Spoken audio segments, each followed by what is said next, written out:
Welcome to The Explainer. Today we're jumping right into a seriously fascinating topic from Abdi Fattah Usman Hussein's book, The Silicon Nanny, Orchestrating Childhood in the Age of Generative AI.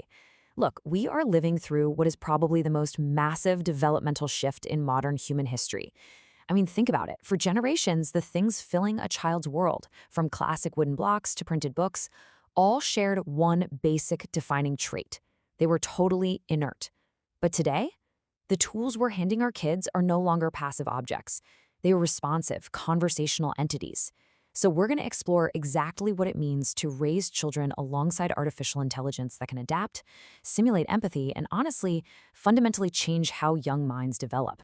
So here's our quick roadmap for today's breakdown. We'll start with the age of presence, move into the frictionless childhood, then look at the infinite tutor, the orchestrating parent, and finally, wrap up with the human premium. Let's get into it. Section 1. The Age of Presence. From inert tools to responsive entities. Okay, so in the old paradigm, childhood was basically analog. Toys just sat there. And sure, the television was always criticized as an electronic babysitter, but it was still a one-way street, right? It was passive consumption. Parents acted as gatekeepers, keeping an eye on how many hours of screen time their kids were getting. But today, we've crossed over into this synthetic era. A kid isn't just passively watching or stacking blocks, they might be verbally co-creating an entire story with an algorithm on an iPad, an algorithm that's actually adapting to their mood and emotional state in real time. The tech is listening. It acts almost like a secondary caregiver. That boundary between a silent, passive object and a responsive presence, yeah, it's completely dissolved. Section 2. The Frictionless Childhood. The Ghost in the Nursery.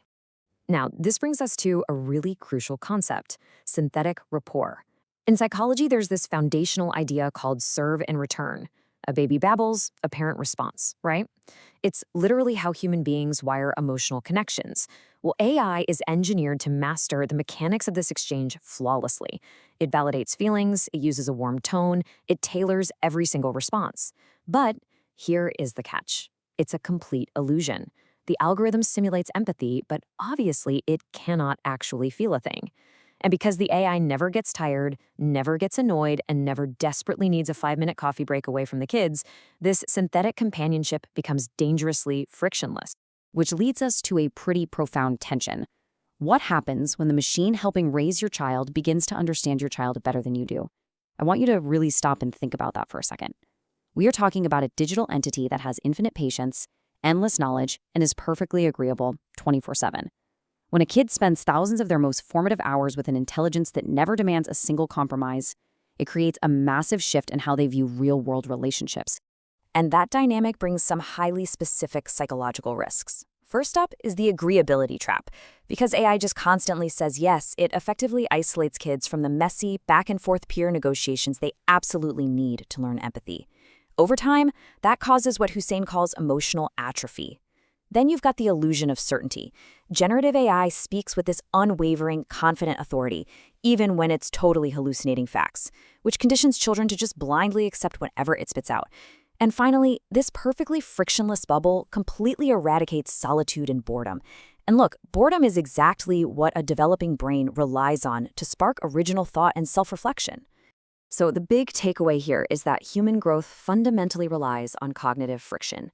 It's that necessary difficulty, the struggle of figuring out a physical puzzle, enduring a boring afternoon, or just waiting your turn.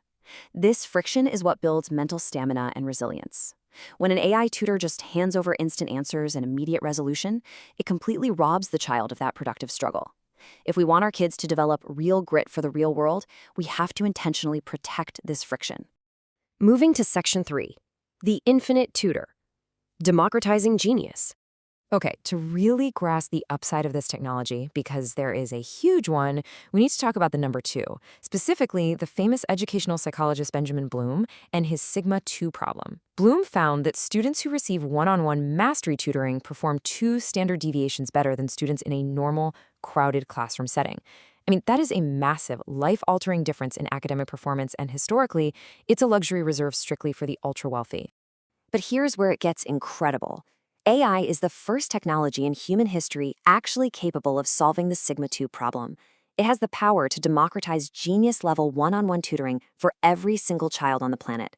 A generative AI tutor can dynamically adapt to exactly where a student's reading level is, instantly pinpoint their specific conceptual gaps, and scaffold the information perfectly at the very edge of their abilities. It literally transforms education from a one-size-fits-all factory model into hyper-personalized mastery learning. Section 4, the orchestrating parent. Shifting from gatekeeper to conductor.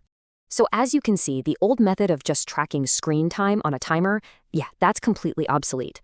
Total prohibition, trying to completely ban your kid from ever using AI, is essentially impossible at this point, and it leaves them digitally illiterate in the medium that will dominate their future. But on the flip side, passive surrender, just letting the algorithms raise them, is incredibly dangerous. We need a third option. We need orchestration.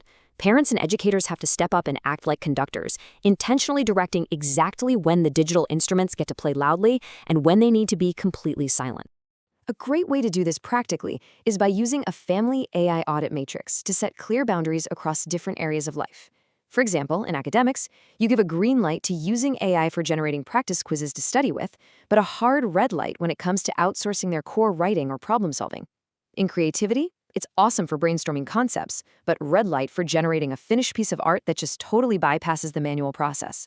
And socially, it's fine for looking up quick factual health topics, but an absolute red light on treating the AI as a primary personal confidant instead of leaning on human friends. To really enforce this, families have to carve out what the book calls analog sanctuaries. These are highly protected physical spaces or specific time blocks that are 100% free of algorithms. No smart speakers, no AI tutors, no screens. Think of the family dinner table or bedrooms after dark. These sanctuaries act as a biological anchor. They protect unstructured solitude, physical play, and the natural messy rhythms of family conversation from being drowned out by constant synthetic noise. And inside those boundaries, we've got to build intentional friction routines into our kids' daily habits. Here are 3 you can actually start using today. First, the 20-minute struggle rule. Basically, a child has to wrestle with a tough homework problem entirely on their own for 20 minutes before they're allowed to ask their AI tutor for a hint. Second, the tactile first principle. Any creative project has to start on physical paper with physical tools before touching any digital software.